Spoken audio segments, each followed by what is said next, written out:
It's 4 o'clock on Friday, and boy am I glad.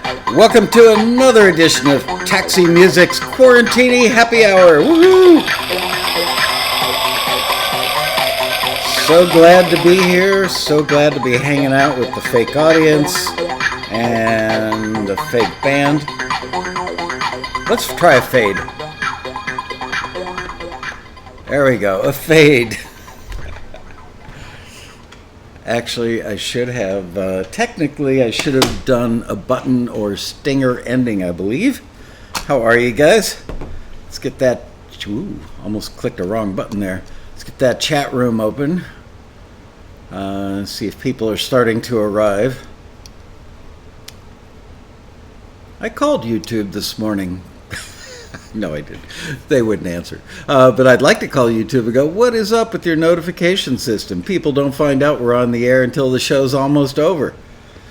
Anyway, hello, Dan Weber. Dan, who's always the first guy in the house. Appreciate that. Darren Fletcher, Bob Gunnerfelt, Martin Gravel, Akira Canyon, Peter Rahill, Nancy Khalil, Greg Carroza. What a cast of characters we have today. Bob Gunnerfeld just got his notification. Brenda Thompson, Dean Turner, Patrick Adams, Darren Moss. Wow. John Pearson. Hey. All right. So, yeah, it's Friday. Feeling a little goofy. Hair's a little goofy today. It's getting like puffier and puffier as time goes on. I'm afraid to take another stab at cutting it. I kind of did okay last time, using the little buzzer things, but did anybody see, oh gosh, who's the guy on CNN with the white hair? Anderson Cooper tried to do his own hair, and he took a chunk out on this side. I mean a chunk. It's really funny. By the way, how smooth were those automated faders of old? Nancy wants to know, aren't you lonely for your family? Well, my daughters live over there, so I'm always lonely for them. Although, again, we talk to them, with the miracle of modern video chat, we talk to them quite frequently. And my wife just informed me yesterday afternoon that she had a flight booked for May 3rd, and the airline canceled that flight. And now it looks like they're going to start flying back to LA again on May 10th. But she's been told if she's lucky, maybe they can get her on a flight by May 15th. So, look at the bright side. It's going to be like meeting each other all over again, even though we still annoy each other via video chat on a daily basis. It's funny, though. We have some cute little moments on video chat, and it's nice. Let's see. Michael, were we supposed to do a homework assignment? Yes, what did I tell you guys to do? I don't remember.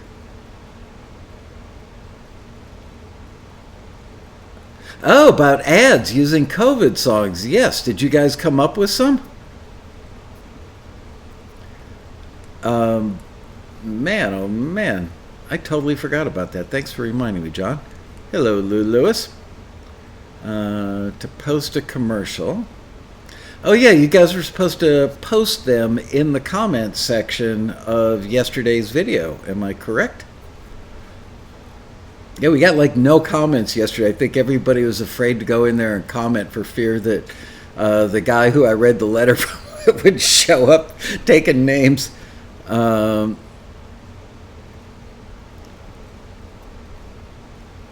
Pearson, I have big lots. Indie folk put a little O in your heart.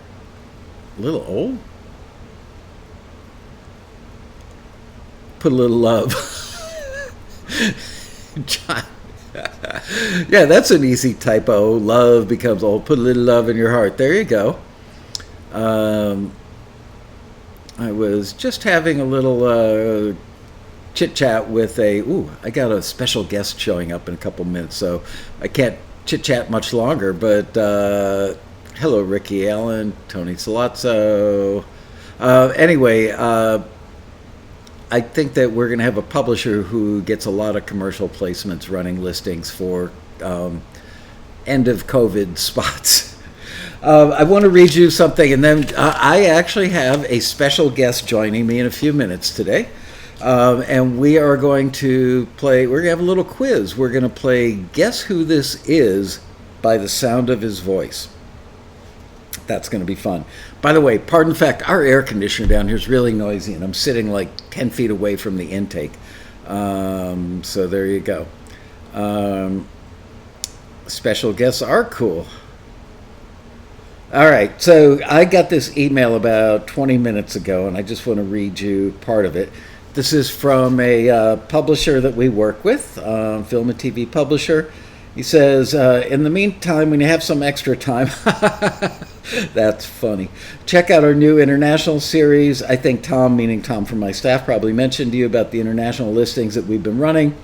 So far, there's 6 albums up there. South American, French Gypsy, Jazz, French Gypsy Jazz, that's all one thing. I didn't even know there was such a thing.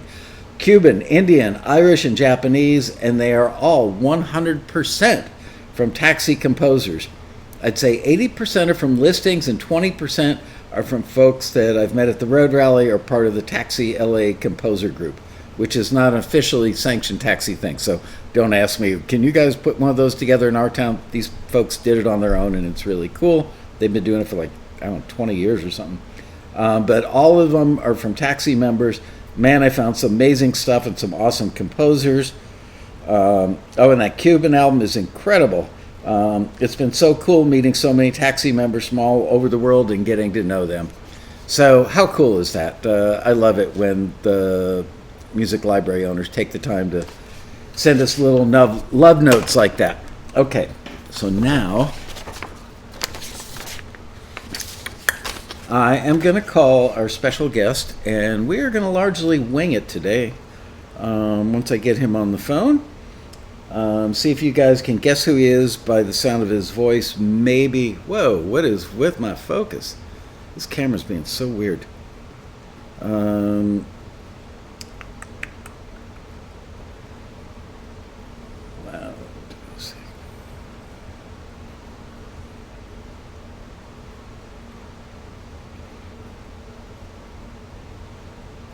All right.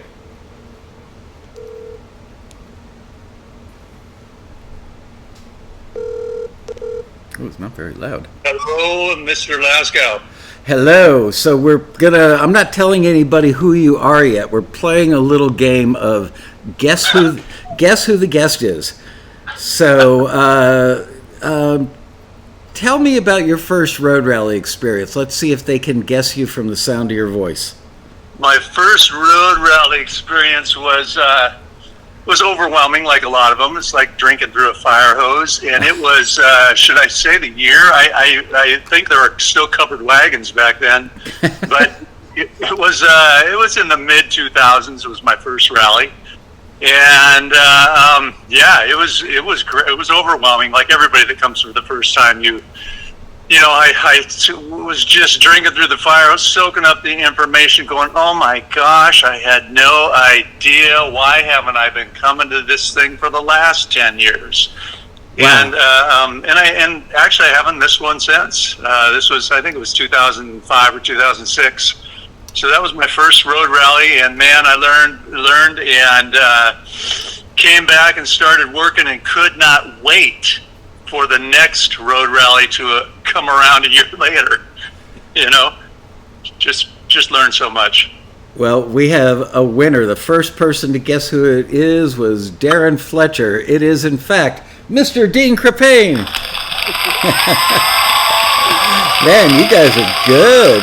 Several people now have chimed in. Anyway, welcome to the show, Dean, and I'm glad that you've made it all to all those road rallies.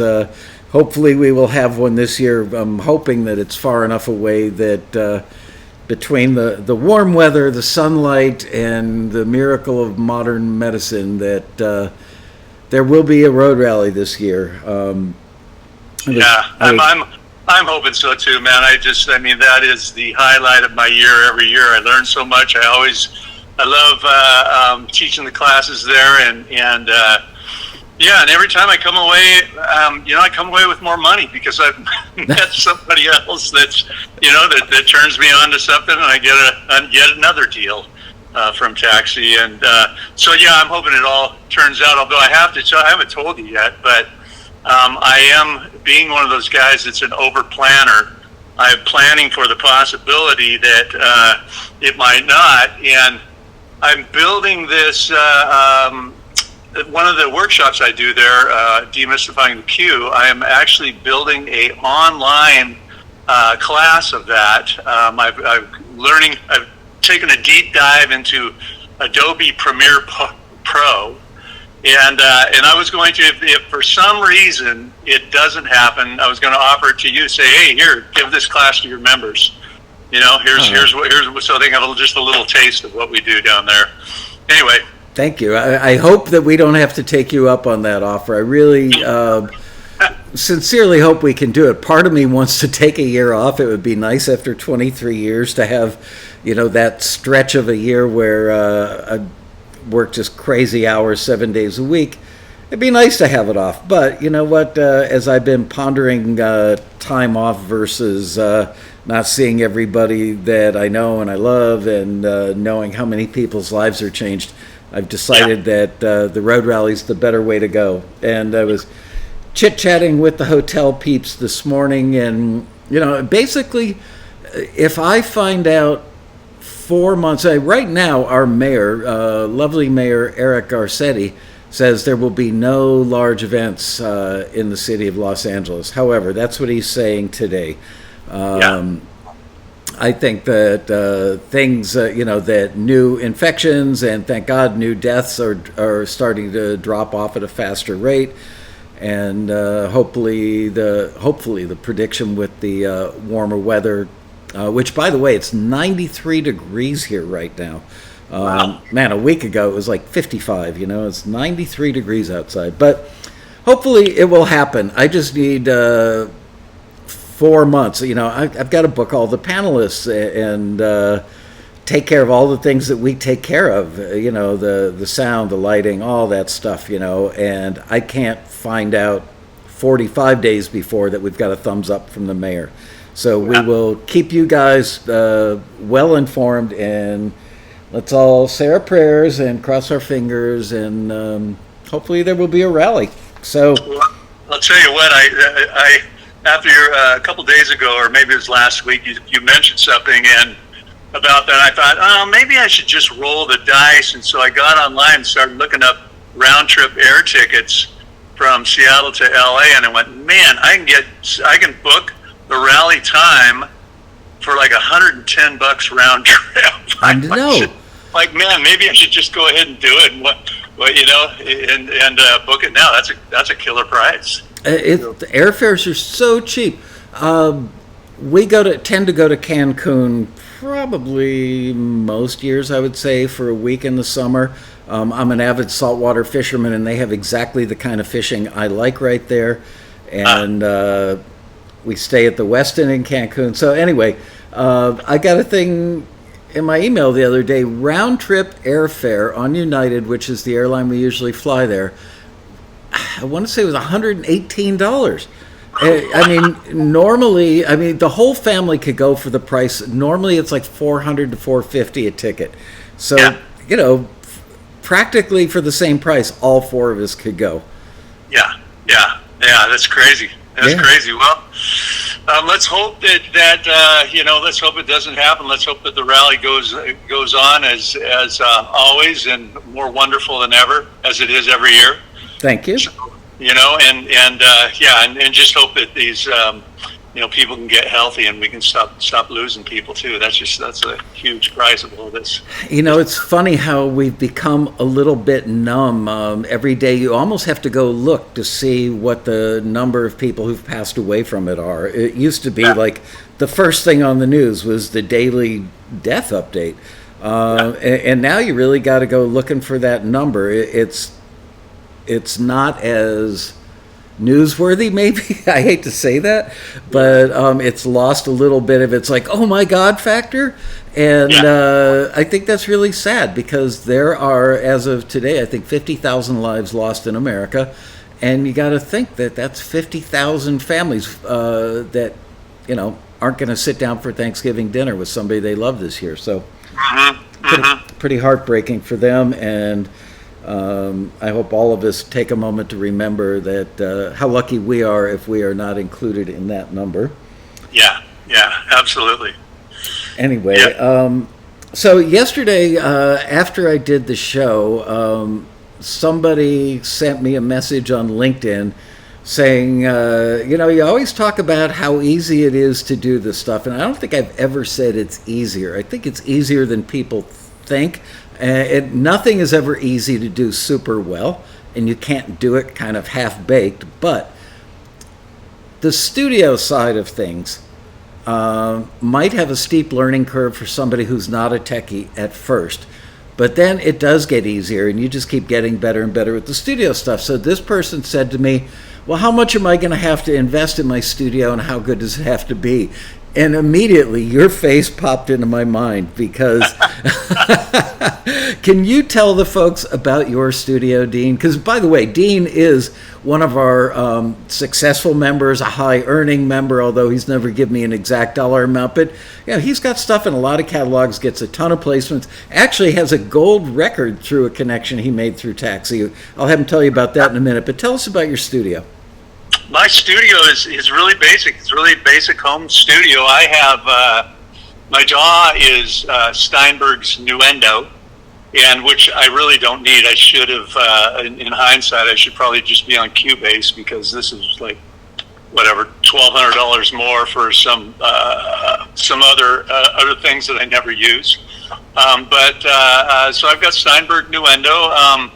Run everything through. I think I bought a Steinberg sound card, thinking that would work more perfectly through it than my old Echo Layla, and there's no difference. They both worked fine. I still mix everything. I have speakers that I got. My regular studio monitors are. Oh man, it was probably 1989 when I got them. They're old Yamaha NS10M studio monitors, and I'm still using the same ones that I had a zillion years ago.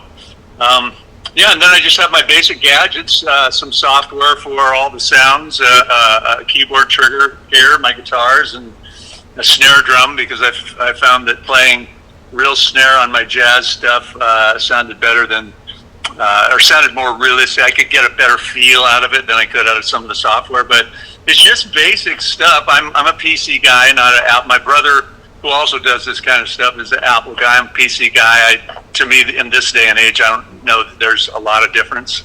Everything is, in fact, it's when I first started with the digital recording back in 2001, maybe. There was a huge difference between all of the different DAWs, but now it's gotten so good that it's not about the DAW anymore. It's about what you put into it, which is exactly where we want to be. How good or how much of the vibe are we going to create? So, it's just a basic studio. I don't think I have. I don't even know if you can get Yamaha NS10Ms anymore, but there's probably not more than a few $1,000 of gear that I normally use on a normal day. That's including the computer, which everybody has one of those. So, it's way different than the last major studio I was in back in 1990 or so, 1989, 1990. Which is, come to think of it, it's probably where I got the Yamaha NS10Ms. It was up here in Seattle, and we were just jumping up and down because we got the latest Neve board with the flying faders, and it cost $500,000. And I've been telling people, man, my studio that I use today does more than that thing did. I mean, I love that thing. It was like sitting in, Star Trek. It was like sitting in the control panel for there. But it's amazing. It's funny, the last SSL, I didn't personally buy it, but I managed a very large, very high-end audio post and jingle studio in New York City called Howard Schwartz Recording. And I think the SSL was $660,000, and I think our lease payment on it, because we also got it when interest rates were like 13.75%. The monthly payments on that thing were $6,000 a month, and I've said that to my wife numerous times that my Mac laptop has more technology. Honestly, I think that. Oh God, what's the software that comes with a Mac laptop? GarageBand. Logic or so?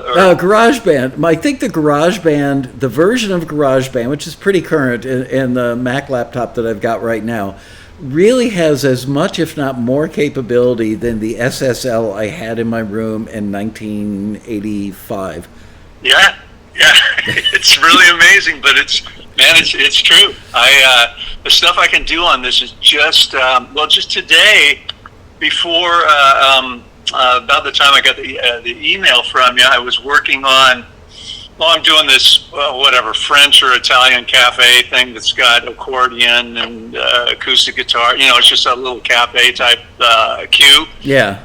But I'm playing real accordion on it, and actually I'm playing real snare drum with brushes on it, and the crazy thing is I'm not an accordion player and I'm not a drummer, and with the studios you only have to get about 4 measures right and you just cut and paste it.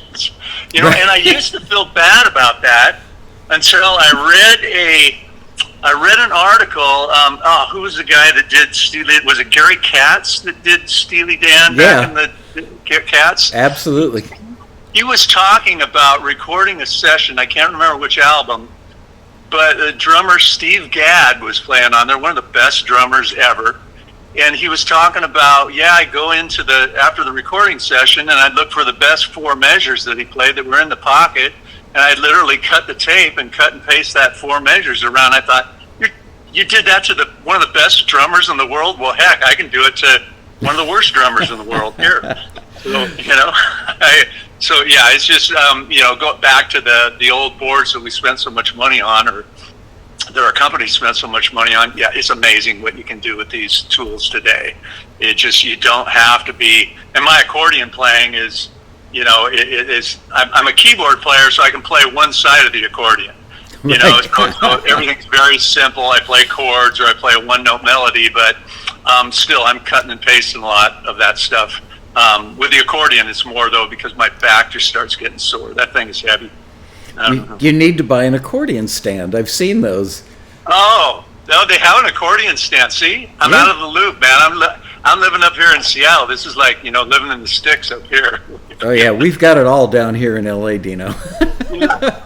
Now, it looks like a cross between a mic stand and a music stand, and it's because a lot of accordion players are older gentlemen that have been playing since they were kids back in the old country, and their backs can't take it either.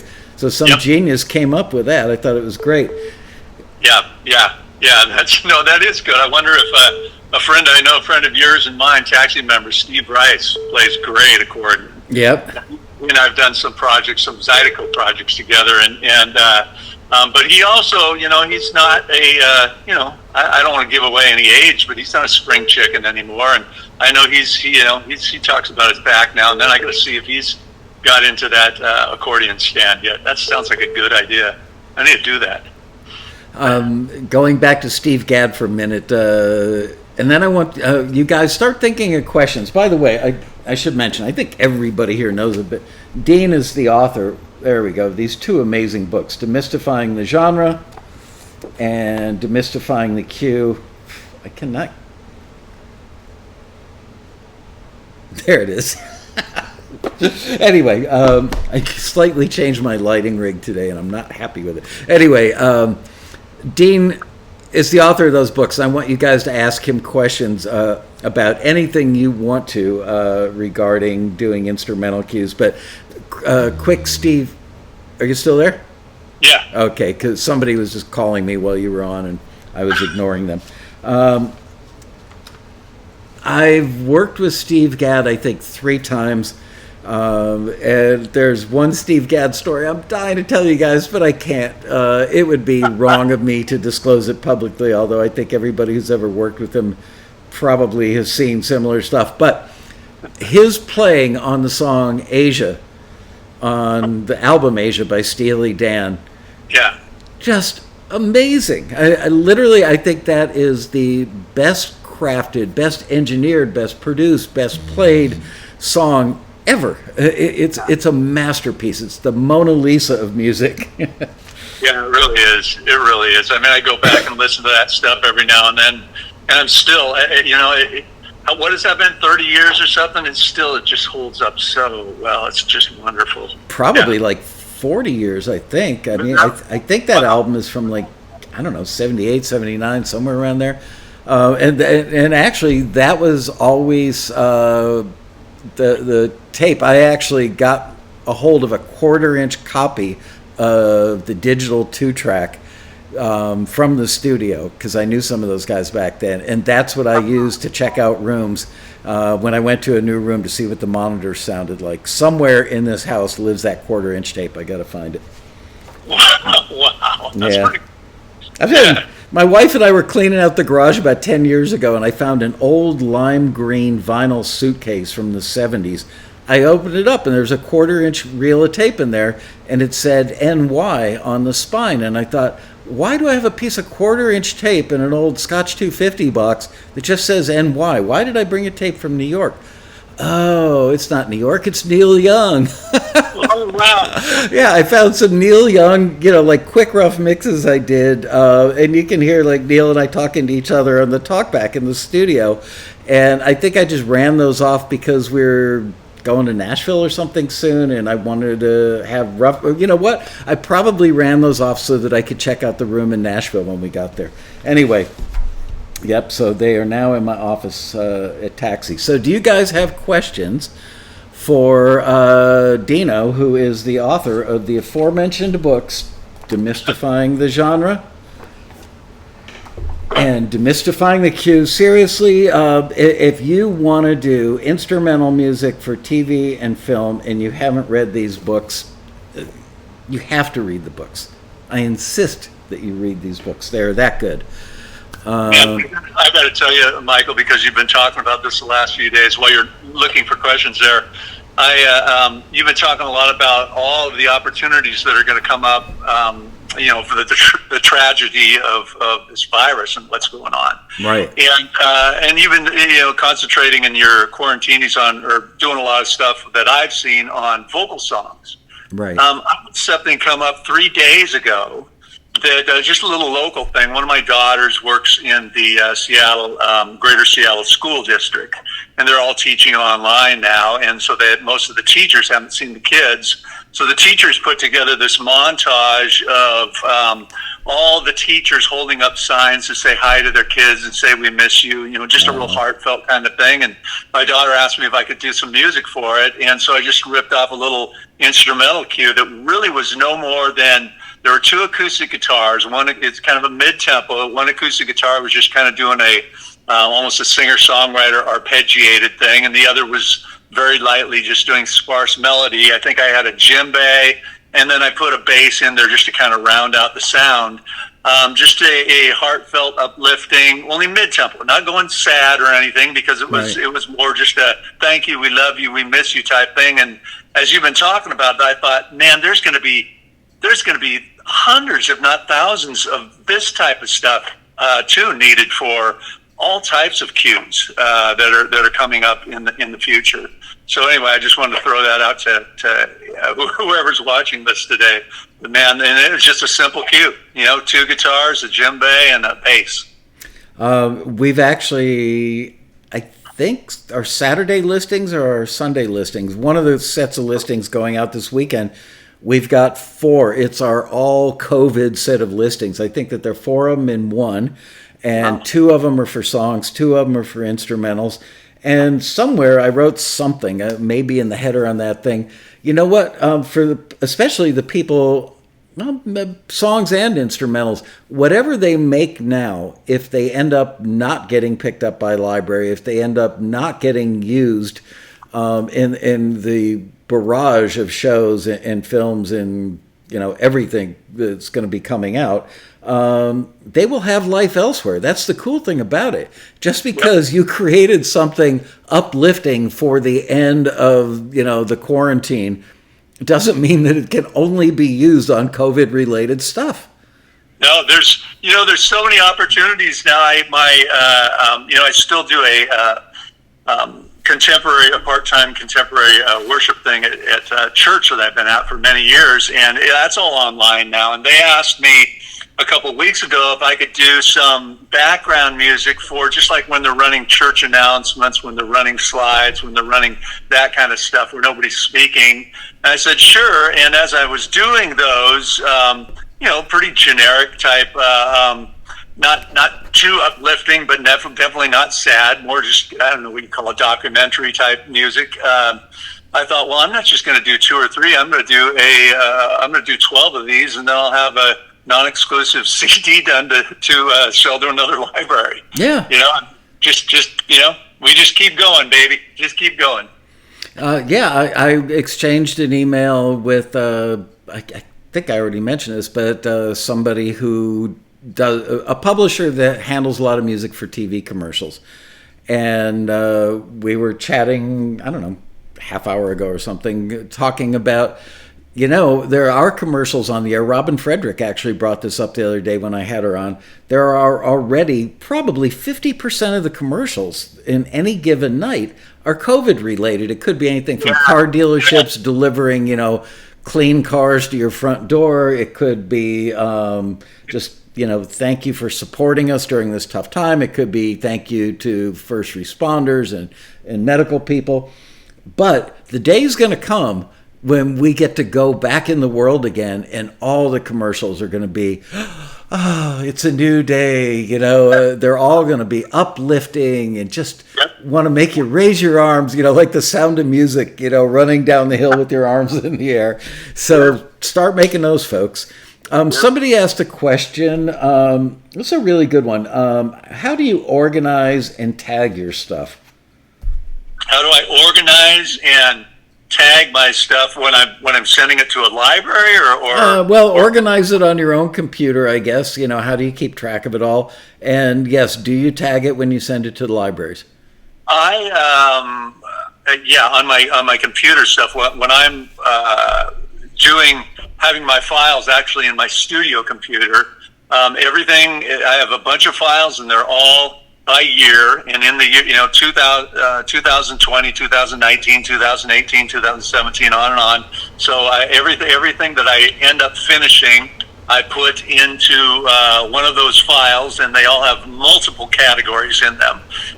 There is a file I have for my little boutique thing that's just it's my little company. That's all, I can do whatever I want with those songs. I can license them with people, or I can categorize them, put them elsewhere. And then I have the various companies that I'm doing music for. I suppose right now it's like, X company, I'm doing a CD of bossa nova tracks. Y company, I'm doing a CD of so I have of jazz tracks or of Motown tracks.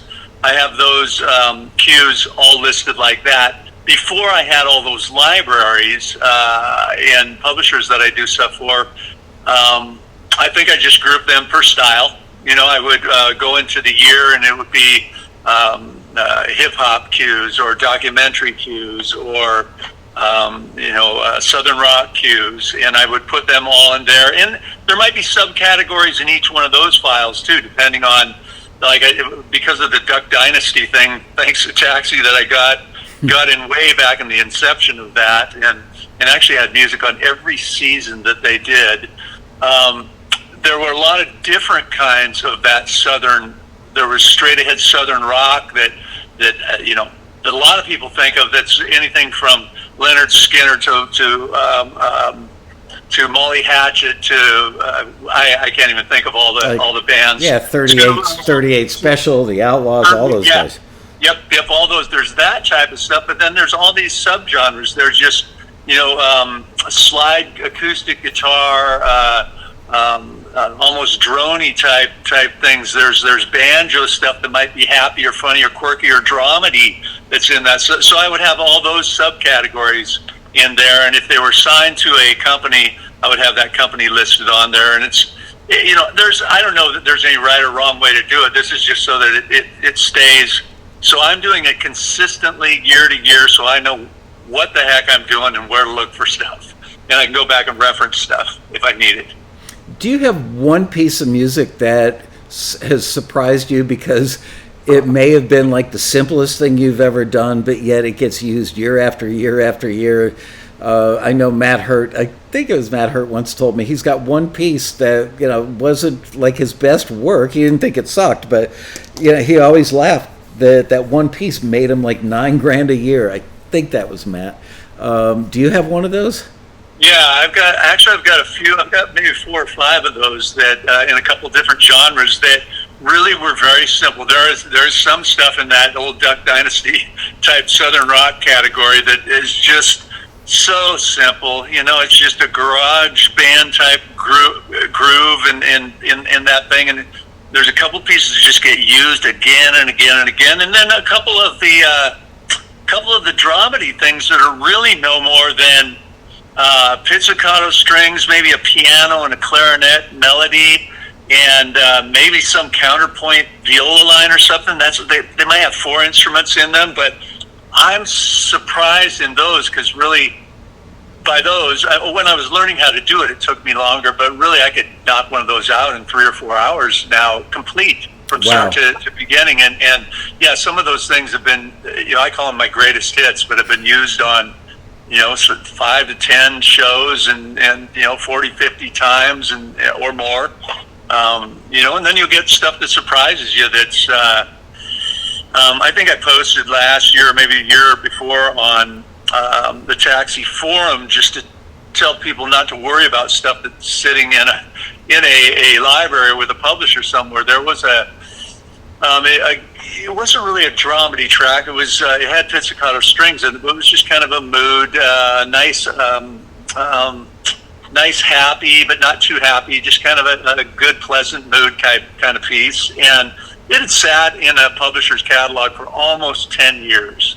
And I'd long forgotten about it. It was there with some other piece. And then it showed up. I got an ASCAP statement that was 243 pages long. Whoa. And this particular piece had been used over 2,000 times in some commercial. And, after 10 years, somebody found it in there, used it. It made me a chunk of change.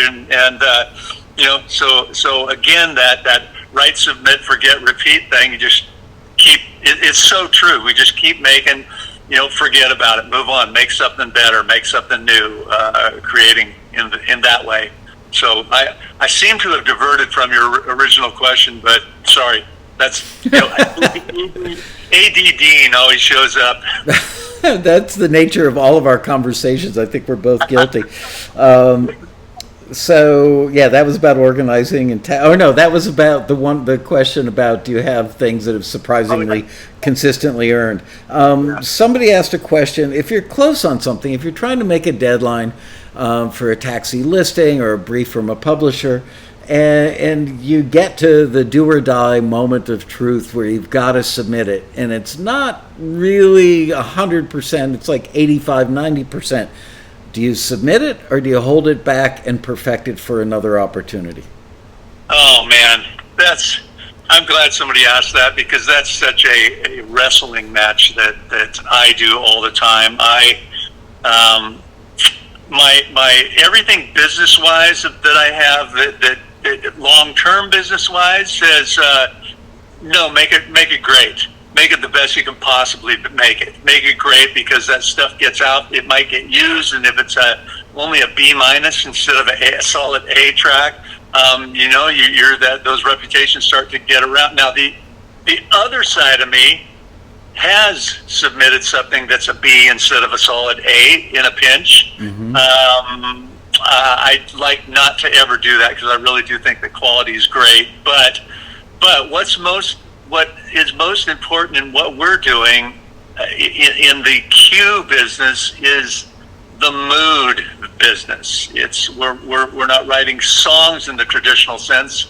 When we're doing instrumentals, we're writing moods, and if the mood and the vibe is correct, if something's slightly out of EQ or slightly out of this, if the vibe is still happening and still going and still grooving, it just don't matter. It's like some of your Neil Young stories, right. It's just, man, the vibe is king. The vibe trumps everything. And if that vibe and that mood and everything is right, well, people aren't even going to notice the other stuff. So, I always try to make it the best I can be, but the best it can be. Yeah, I don't. I guess I don't have a firm answer on that. Well, but go with the vibe every time. Go with the mood, the vibe. If you got that down, and everything's good and balanced, go for it. Yeah, Shirelli and I talk about this practically every time we're together, I think, much to the chagrin of our families. But, he's a big fan of go for the vibe more than perfection. He thinks perfectionism is the enemy. And the funny thing is, Rob is a perfectionist. Yeah. But sometimes he gets to a point and he goes, you know what? I feel it. And there was a time he called me up at like 11 o'clock at night. He was at a big studio in Hollywood. He said, I just can't nail this. I need fresh ears. Can you come down here and literally just shove up the faders and find what is the starting balance of everything? Because he'd lost his perspective. And I woke up my wife and said, you want to go to a studio in Hollywood? Not really. But she went. And we get down there. It was after midnight. And I spent, half an hour just kind of getting the, general balance of things together. And Rob walks back in the room and he shakes his head. And he takes his hand and goes zip and brings all the faders back down to zero. And he said, no, you were trying to balance this like an engineer. I'm just trying to find the vibe. And there you go. Yep. So that's so true. And I know that everybody out there that's doing what I'm doing, and I'm sure you've done it in the past, as you're just explaining.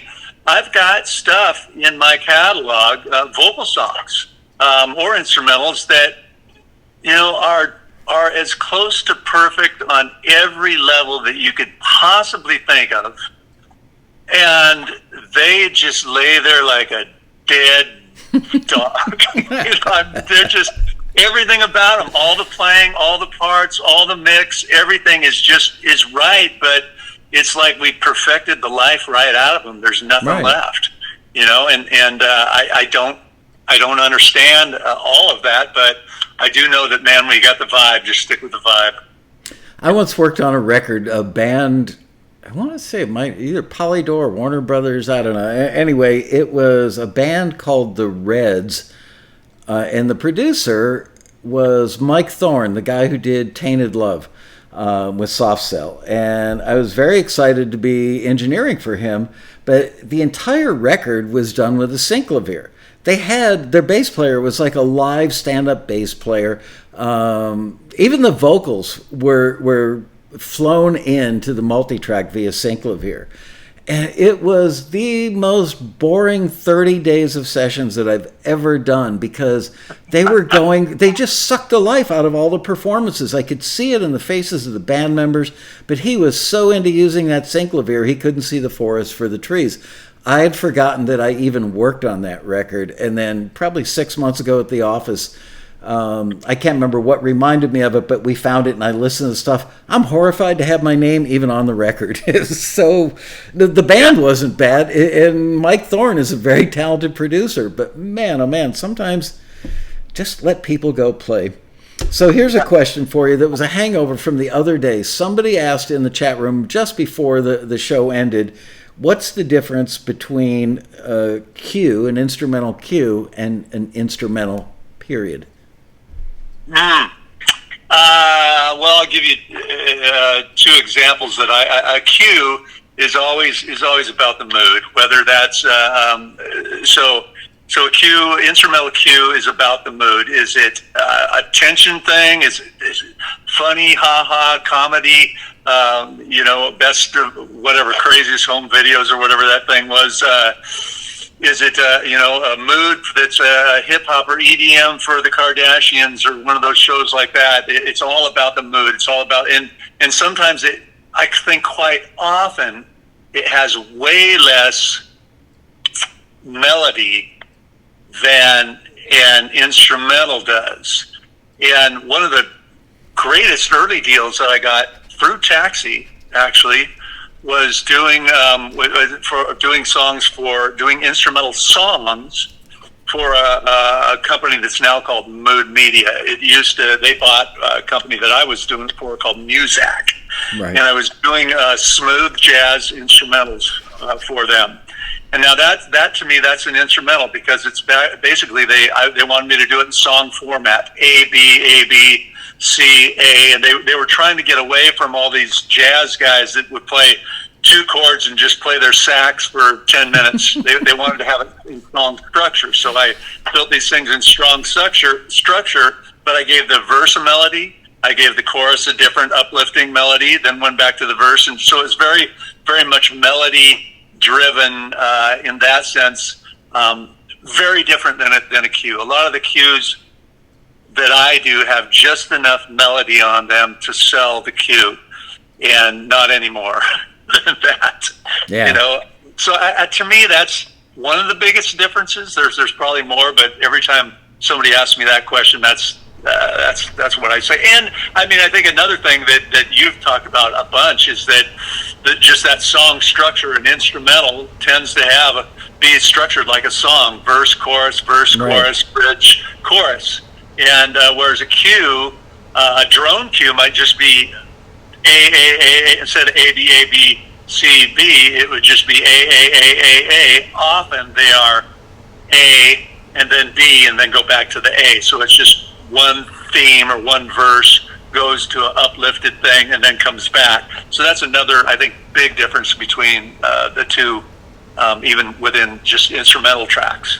We get quite a few people that ask, I think somebody just asked it in the chat room like 5 minutes ago, is it possible to take a song and edit it down, into a cue, popping out the vocal, obviously, editing it down into a cue? My personal feeling is it's probably more work than it's worth. You might as well just do a cue. How do you feel about that?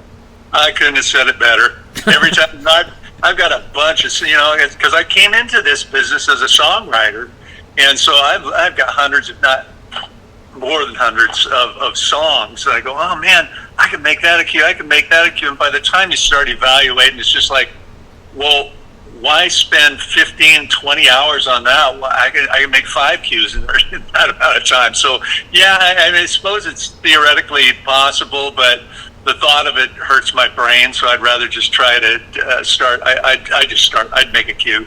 And use those songs though, sometimes if a song that's even a very, average, I don't want to say average is not the right word, a song that a major artist is not going to cut, but it's still going to be a good song with a good groove and a good singer and all that. Man, those can work as source music all the time in TV shows and film and even in ads. Yep. So I'm more inclined to say, well, man, if you can tweak the song, or maybe the song is pretty good, but maybe putting another vocalist on it lifts it up to another level. Maybe you want to think about that, as opposed to spending all the time trying to make it into a quote unquote cue, as we talk about those. I could not agree more. Mojo Bone has asked, or actually it was Mojo's wife wants to know, that poor lady's not even a musician. She's watching the show. Bless you. How did you transition from being a local musician in the Spokane, Seattle area to becoming this, Q monster, doing film and TV stuff? There was one thing that really did it for me, and I'm not saying this for any other reason than it's the truth. I went to the TAXI Road Rally.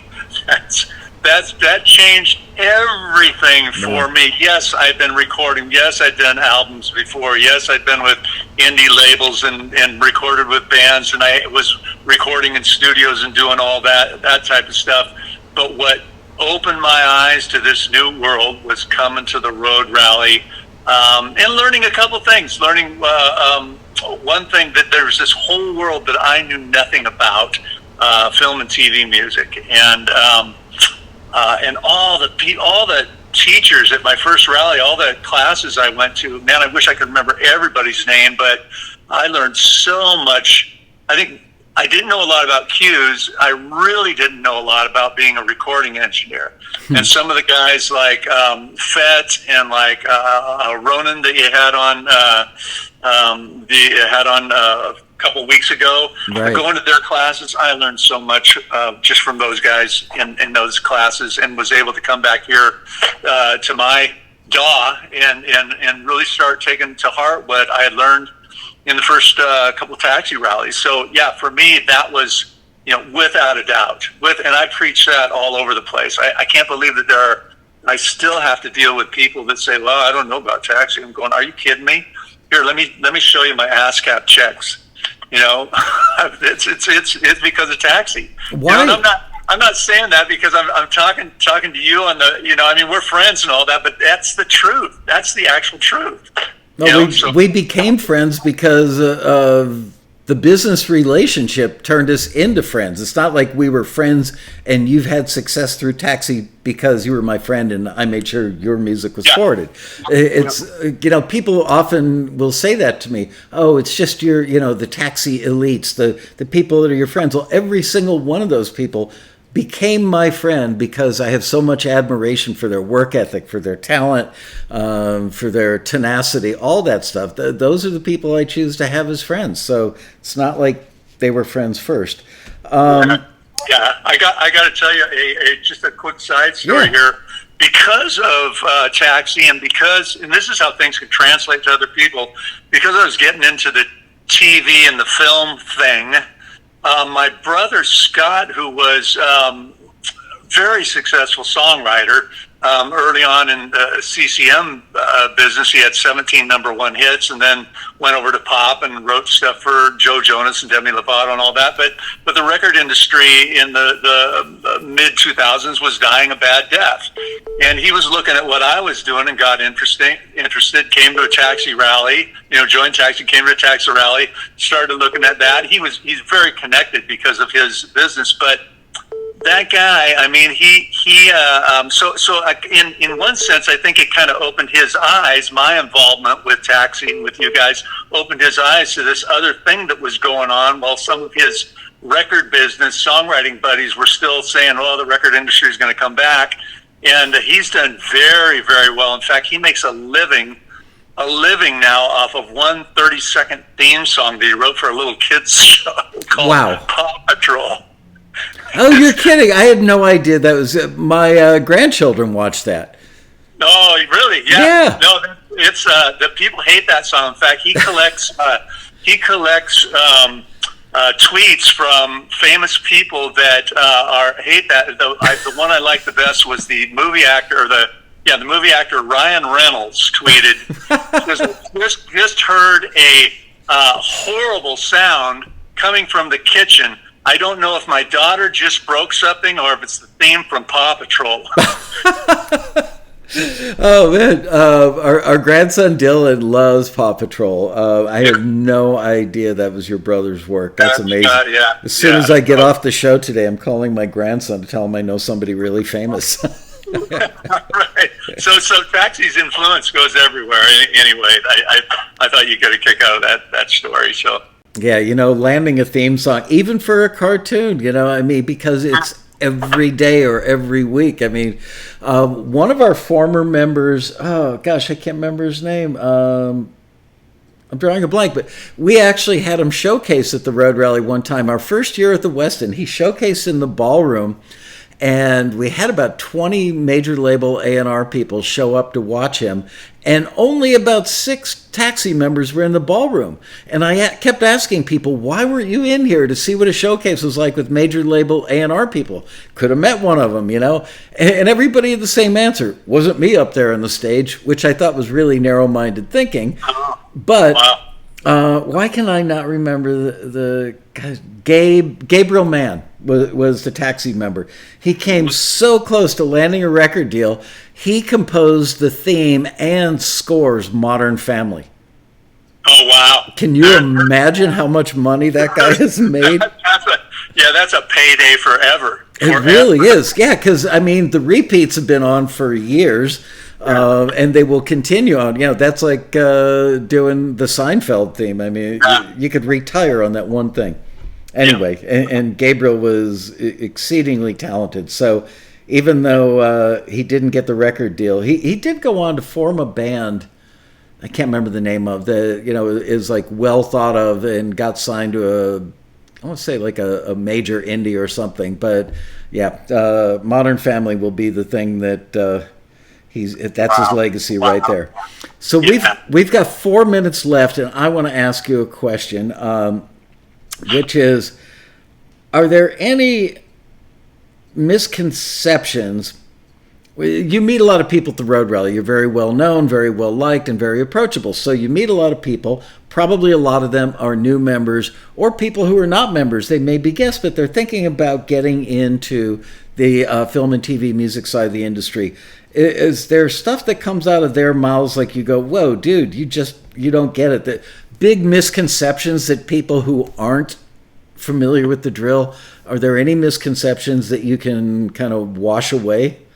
Yeah, I think that, there are probably quite a few, but, one of them is actually just what, I guess the last story I told about my brother kind of mixes this very truth, and that's that, usually you have to do quite a few cues to make a substantial, have a substantial income, whether it's a part-time income or a full-time income. Very rarely does one thing do what my brother's theme song did. That's, like winning the lottery or like getting a #1 hit song. That can't happen, and we're all pitching, we're all hoping, and we're all trying for that. But I think one of the misconceptions is that, I've got these 5 cues, somebody's going to sign them and I'm going to make a living off of them. I think that's a misconception, because it does, and I'm really honest with people these days saying you can do this. When I listen to their stuff, you've got the skills, you've got the talent. I can hear it in the stuff. This is ready to go. If you want to, in fact, I just had this conversation with somebody about 2 weeks ago.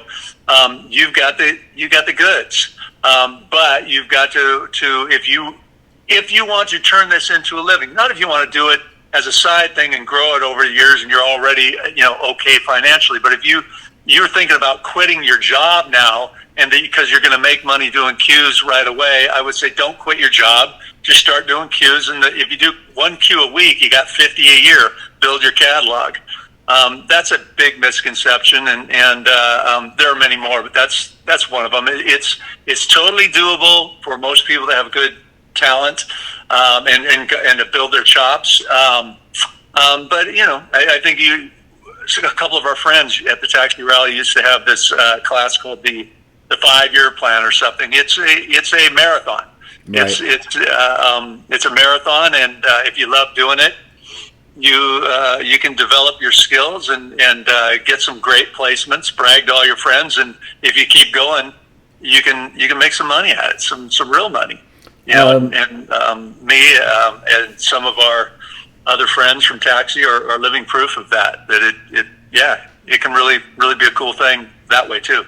About 4 years ago, Chuck Schlachter, one of our members who's very accomplished, and Chuck is probably in my age category. He's not an old guy, but he's heading for retirement, at least years-wise. And he's a certified financial planner, and he put together a thing. He had to give all these things, say, look, I'm not giving you financial advice here. I'm doing it for entertainment purposes, all those rules that financial planners have to follow. But he did a spreadsheet, a projection of what somebody could earn starting out like the first year, making $1,000 maybe, and very modest increases over the years.